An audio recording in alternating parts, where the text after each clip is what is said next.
नमस्कार, 99 न्यूज के इस बुलेटिन में आपका स्वागत है। मैं हूं आपके साथ सोमनाथ तिवारी। धनबाद नगर निगम की ओर से बाबूडी में बनाए जा रहे नाली का ग्रामीणों ने जमकर विरोध करते हुए निर्माण कार्य रुकवा दिया। स्थानीय लोगों का कहना है कि पानी का निकास स्थान की तरफ से नाली निर्माण कार्य शुरू किया जाए, साथ ही अच्छे नाली के पानी का निकास बनाया जाए, तभी कार्य होने देंगे, अन्यथा काम को करने नहीं दिया जाएगा। लोगों का आरोप है कि स्थानीय जेई की मदद से गलत ढंग से नाली का निर्माण कार्य किया जा रहा है, जिसके कारण कई घर के लोगों को दिक्कतों का सामना करना पड़ गया।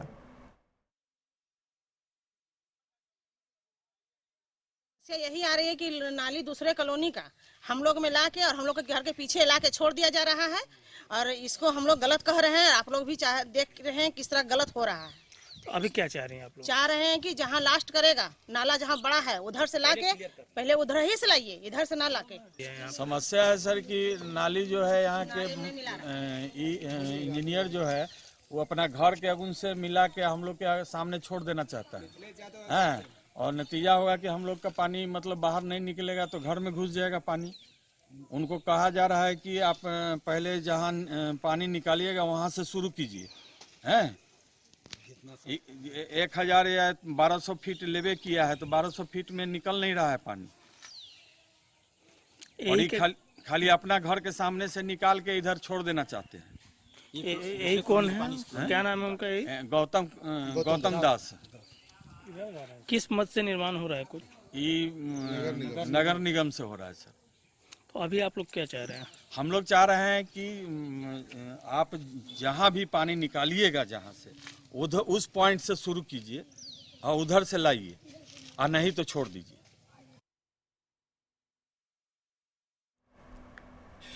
शनिवार को दहीबाड़ी परियोजना में झामुमो और मासस कार्यकर्ताओं के बीच हुई झड़प के बाद दोनों ही ओर से पंचायत ओपी में प्राथमिकता दर्ज कराई गई है।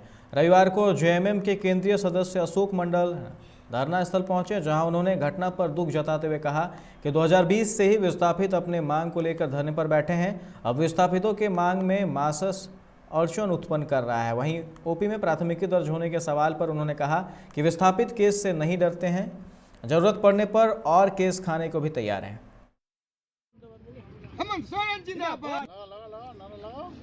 ये बहुत दुखजनक बात है, लेकिन हर हमेशा हम लोग देख रहे हैं धनबाद जिला में विस्थापित अगर कहीं पर अपना हक अधिकार की बात करती है तो राजनीतिक दलों के लोग आके उस पर एक तो आज तक कुछ कर नहीं पाता है, लेकिन बीच में आके मैनेजमेंट के पक्ष में ही काम करने का काम करता है। इसका इतिहास हम बता रहे हैं।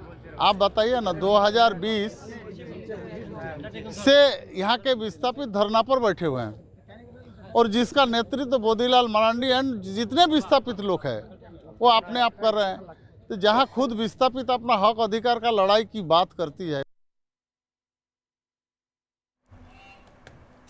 चक्रवाती तूफान जवाद कमज़ोर पड़ गया है, यह राहत की बात है। इसके कमज़ोर पड़ने से धनबाद, बोकारो, गिरिडीह, जामताड़ा, हजारीबाग, रामगढ़ समेत पूरे झारखंड में भारी बारिश का खतरा टल गया है। हालांकि शनिवार की तरह आज भी दिन भर आसमान में बादल छाए रहें, बारिश की संभावना नहीं है। 6 दिसंबर की सुबह हल्की बारिश हो सकती है। इसके बाद 7 दिसंबर से मौसम साफ हो जाएगा। बादल हटते ही कड़ाके की ठंड शुरू होगी। मौसम विभाग ने इसके संकेत दे दिए हैं।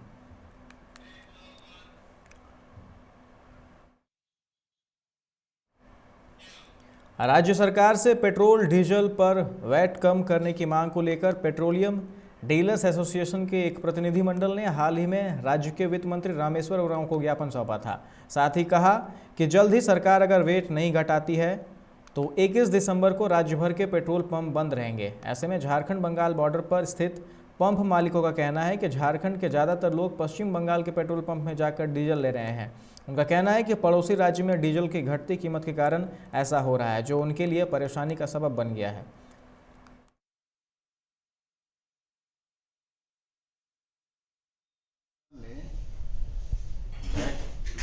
नहीं, ये तो एक्साइज ड्यूटी घटाया। एक्साइज ड्यूटी घटाना से थोड़ा सा असर पड़ा है, लेकिन जितना पड़ना चाहिए था, झारखंड सरकार जितना वैट रखा है उससे हम लोग का बंगाल का वैट बहुत कम है, इसलिए हम लोग को जितना झारखंड का सेल सब बंगाल में जा रहा है। जैसे हमारा पहले सेल 2.5 से 3 KL था डीजल, अभी वो मैंने कमती होते होते वो आ गया 700, 800, 900 लीटर में। कितना असर पड़ा है, मतलब उसका आप लोग का मांग क्या है अभी? हम लोग का मांग है सिर्फ घटा दे।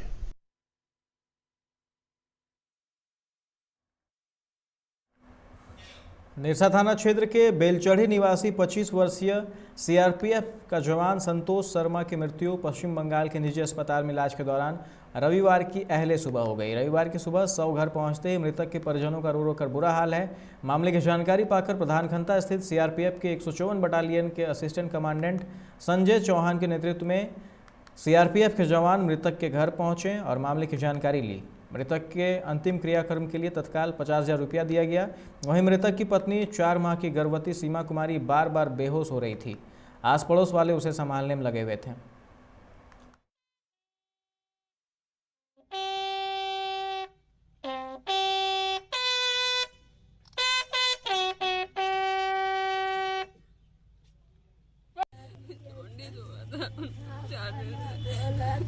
छुट्टी में आए थे, पता नहीं चला बीमार थे तो हॉस्पिटल ले गए थे। डिपार्टमेंट तरफ से क्या कुछ मांग करेंगी आप?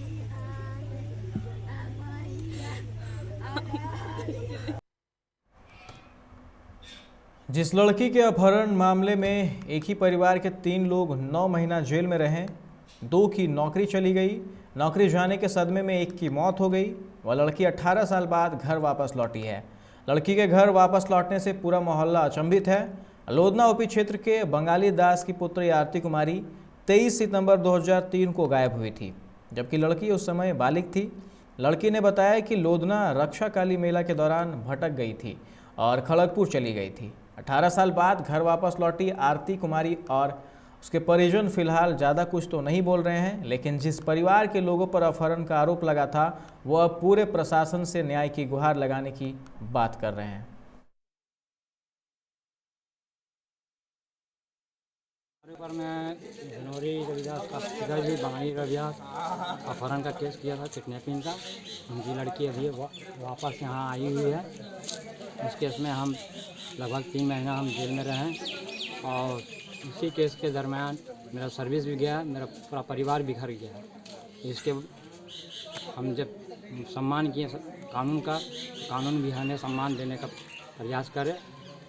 लड़की आई हुई है, बरामद करे, इनको यहाँ से ले जाए और इनसे पूछताछ करे और हमारा जो मुआवजा होता है वो मुआवजा देने का काम करे। इसमें बंगाली दास जो उनके बेटी आरती कुमारी 2003 का केस है ये। इसमें हमारे घर में 3 लोगों का नाम दिया गया था। उसमें आपका पापा रमेश्वर मल्ला उर्फ बास्केट निषाद, मनोज निषाद और राजू निषाद, ये तीनों का नाम दिया गया था। इसके वजह से हम लोग को काफ़ी प्रॉब्लम हुआ है। मतलब उस वजह से मेरा पापा का 7 महीना जेल रहने से मतलब उनका नौकरी से डिसमिस हो गए हैं। उसके दौरान पापा डेथ कर गए हैं और बस कानून से मेरा यही रिक्वेस्ट है कि जिस हिसाब से वो बंगाली दास का बात सुनकर हम लोग बिलिंग लगाए थे, बस हम लोग भी यही चाह रहे हैं कि जो भी सच है वो कानून अपना तरीके से पूरा करे। बढ़ती ठंड के मद्देनजर बागमारा के हरना में जेएमएम विधायक मथुरा महतो ने जरूरतमंदों के बीच वस्त्र का वितरण किया। इस दौरान जेएमएम महिला मोर्चा प्रेमा पांडे, जेएमएम प्रखंड सचिव मोना महतो समेत पार्टी के कई नेतागण मौजूद रहे। मथुरा महतो ने कहा कि सरकार आपके द्वार शिविर कार्यक्रम को लेकर लोगों को जागरूक कर रही है, जिससे लोगों को लाभकारी योजनाओं का लाभ मिल सके। बस वितरण कार्यक्रम रखा था जिसमें प्रखंड सचिव मोना महतो जी ने संपर्क करके हमारा समय लिया और हम उसमें उपस्थित हुए। और यह एक सामाजिक दृष्टिकोण से बहुत अच्छा कार्यक्रम है। और अभी दबे कुचले गरीब लोगों को राज्य सरकार हेमंत सोरेन में भी ठंडा के समय कंबल वितरण आदि कर रहा है। और हमारे समाज के तरफ से भी संतोष कुमार सेठ के द्वारा जो विकेट दिया जा रहा है, इसके लिए हम इन लोगों का आभार प्रकट करते हैं कि कम से कम इस तरह का पहल किया कि सरकार ही नहीं, सामाजिक दृष्टिकोण से इन लोग भी समाज में दबे कुचले लोग के बीच में यह कार्यक्रम चला रहा है। इसके लिए बहुत बहुत आभार इन लोगों का। और तमाम लोग को हम कहना चाहें कि सरकार आपके द्वार कार्यक्रम हर पंचायत में चलाया जा रहा है। कोरोना के बढ़ते प्रकोप को देखते हुए धनबाद के मनेटाड़ छठ तालाब के पास वैक्सीनेशन कैंप लगाया गया, जहां सैकड़ों लोगों ने कोरोना का पहला और दूसरा डोज लिया। इस दौरान समाज सेवी हीरा साव ने कहा कि तीसरी लहर को देखते हुए कई लोगों को वैक्सीनेशन नहीं हुआ है, जिसको लेकर आज कैंप लगाया गया ताकि लोग कोरोना से सुरक्षित रह सकें।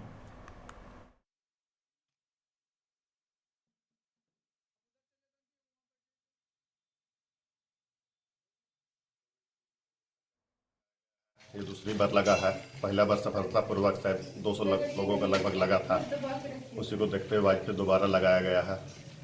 यहाँ पर पहला डोज और दूसरा डोज दोनों पहला डोज, दूसरा डोज प्लस 18 प्लस 45 वर्ष सभी को यहाँ लगाया जा रहा है। अब तक कितने लोग ले चुके होंगे? अभी तक सुबह में अभी आधा घंटे स्टार्ट हुआ है, 30 लोग ले चुके हैं।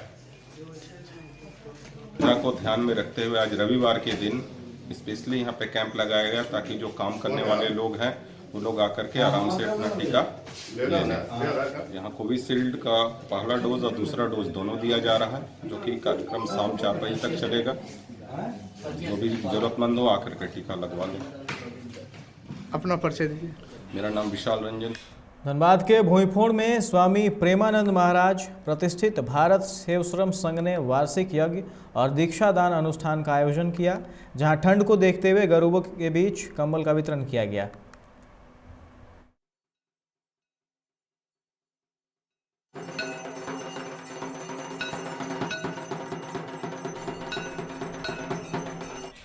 गिरिडीह के तीसरी स्थित गजवा पेसरा में 16 वर्षीय एक नाबालिग को रोजगार दिलाने के नाम पर दिल्ली भेज दिया गया था, जिसके बाद दिल्ली में कुछ दिनों तक काम करने के बाद मालिक उसे प्रताड़ित करने लगा, जिससे तंग आकर वो भागकर वापस चली आई है। किशोरी ने बताया कि कुछ लोग उन्हें 4 माह पहले पटना में 5,000 मासिक वेतन पर काम दिलाने की बात बोलकर दिल्ली ले गए।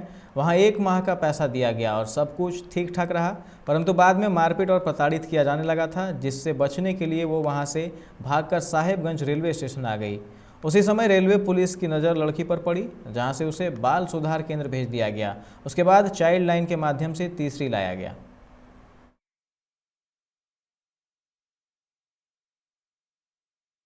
घर से दिल्ली गए थे अगस्त 2 तारीख को।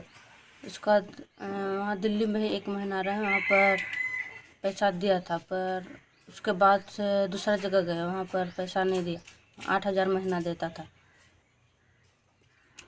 तो वहाँ का लोग मेरे हाथ में नहीं दिया, ऑफिस वालों के हाथ में दे दी, पर ऑफिस वाला मेरे को नहीं दिया। फिर दूसरा जगह गए तो वहाँ पर 3 दिन हुए थे, फिर मेरे को बुखार होने लगा। इसके बाद वापस ऑफिस आए तो फिर वो लोग को बोले तो इलाज भी नहीं करवाया, इसलिए बोल के घर जाऊंगे। तो फिर इसे मेरे साथ मारपीट किया, इसलिए मैं भागी वहाँ से करके पुलिस पकड़ लिया और मेरे को सुधार गृह में पहुँचा दिया। बैरमो के बोकारो थर्मल स्थित गोविंदपुर बस्ती में आज काफ़ी संख्या में ग्रामीणों ने अपने रीति रिवाज के साथ गांव के देवता की आराधना की, साथ ही गांव में खुशहाली, सुख, समृद्धि और शांति की कामना की।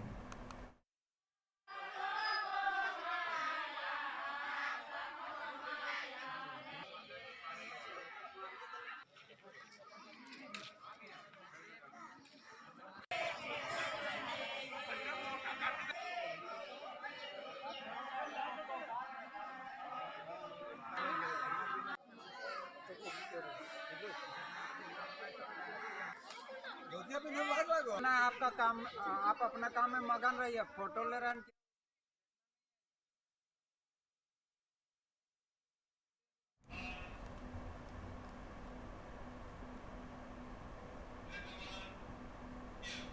नितुरिया के आदिवासी बहुल कोया कनाली गांव के लोगों की पेयजल की समस्या से अब निजात मिलने वाली है। दरअसल यहां प्रशासन ने सोलर डीप ट्यूबवेल खनन किया है, जिससे कोयकनाली समेत आसपास के कई गांवों में पानी की समस्या अब खत्म हो जाएगी।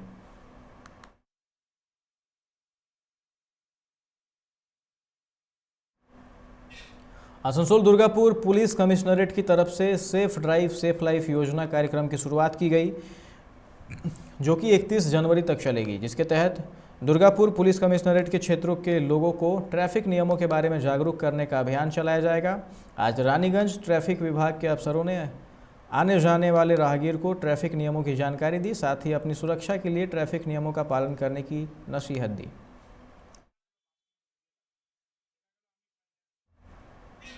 आसनसोल में पिछले कुछ महीनों से टोटो और ऑटो चालकों के बीच लगातार मारपीट की घटनाएं सामने आ रही हैं। आज भी आसनसोल नगर निगम के समक्ष टोटो और ऑटो चालकों के बीच संघर्ष हुआ।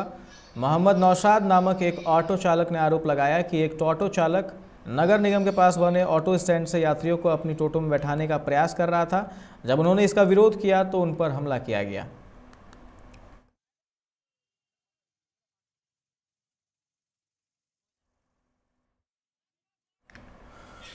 City of black diamond foundation की तरफ से रानीगंज के शनि मंदिर, हाटतला रेलवे स्टेशन, NSB रोड समेत कई जगहों पर जरूरतमंदों के बीच कंबल वितरण किया गया। संगठन के अध्यक्ष संजीव मोहांती ने कहा कि उनकी संस्था की तरफ से जरूरतमंदों के बीच ठंड को देखते हुए कंबल बांटे जा रहे हैं।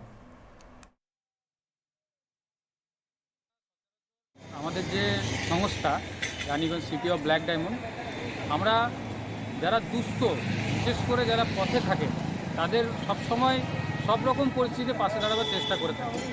আপনারা দেখেছেন বিগত করোনার টাইমে খাবার, তারপরে দুর্গাপুজোর টাইমে তাদেরকে জামা কাপড় দেওয়ার চেষ্টা প্রয়াস করেছি। এরপরে শীত পড়ে গেছে সবাই জানি, তো আপনাদের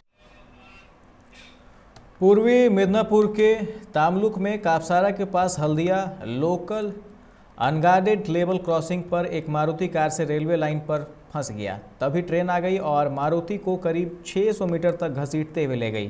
गनीमत रही कि कोई हताहत नहीं हुआ, लेकिन स्थानीय लोगों ने रेलवे फाटक बंद करने की मांग को लेकर प्रदर्शन किया है।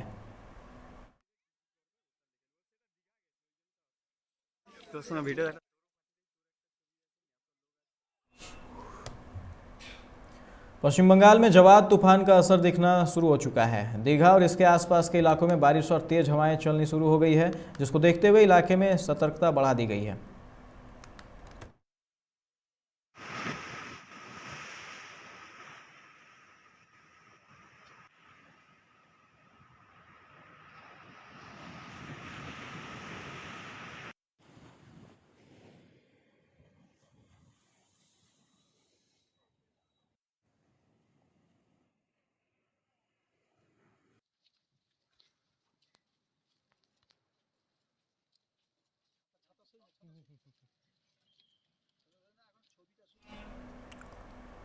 रानीगंज के सियारसोर गर्ल्स कॉलेज में समाजसेवी अमित मौर्य ने बच्चों के बीच कॉपी, पेंसिल, टी-शर्ट, चप्पल और चॉकलेट बांटे। साथ ही निजी अस्पतालों के नर्स, स्वास्थ्य कर्मियों को मोमेंटो और फूलों का गुलदस्ता देकर सम्मानित किया। इस मौके पर विधायक तापस बनर्जी समेत कई लोग मौजूद थे।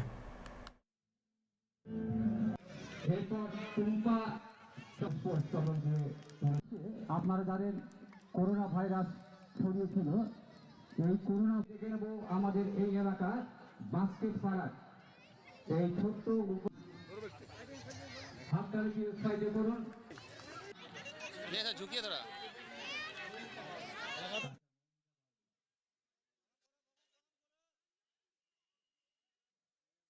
राजबाड़ी में दुष्ट बच्चा लोग को आपका टी-शर्ट, मतलब हाई नेक टी-शर्ट, ठंडा का टाइम है, बहुत सारे बच्चे के पैर में चप्पल नहीं रहता ठंडा में, तो चप्पल, उसके बाद नोटबुक, पेंसिल, रबर, धूल छीलने का मशीन और उसके साथ में आप स्केल और उसके साथ आपका एक चॉकलेट दिया जा रहा है। ऐसे बहुत सारे बच्चे हैं जिसके पास चप्पल नहीं है, ठंडा में पहनने के लिए कपड़ा नहीं है, तो उस अनुसार। इच्छापुर पंचायत के अमलौका में शमशान घाट पर अधोसंरचना आज विधायक नरेंद्र नाथ चक्रवर्ती ने उद्घाटन किया। बता दें कि राज्य सरकार की शमशान के बुनियादी ढांचे के निर्माण और सौंदर्यीकरण के लिए बैतरनी नामक एक परियोजना है। उसी परियोजना के तहत इस शमशान घाट का निर्माण किया गया, जहां 4 दीवारी शमशान के लिए लोहे के ढांचे, शेड, लाशों के लिए प्रतीक्षालय, घाटों का निर्माण और शुद्ध पेयजल की व्यवस्था की गई है। पंचायत प्रमुख उज्जवल मंडल ने कहा कि यह गांव का इकलौता शमशान घाट है। क्षेत्र के निवासी दाह संस्कार के लिए इसी शमशान घाट पर निर्भर हैं। इससे पहले यहां इंफ्रास्ट्रक्चर के अभाव में लोगों को काफ़ी दिक्कतों का सामना करना पड़ता था। इसके सौंदर्यीकरण पर 16 लाख रुपये खर्च आए हैं।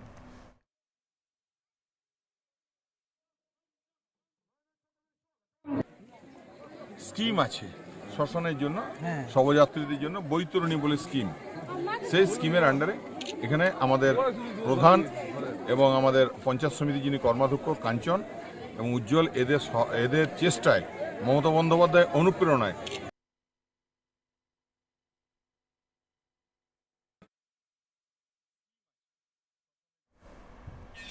इस बुलेटिन में फिलहाल इतना ही। तमाम खबरों के लिए आप देखते रहे 99 न्यूज़। नमस्कार।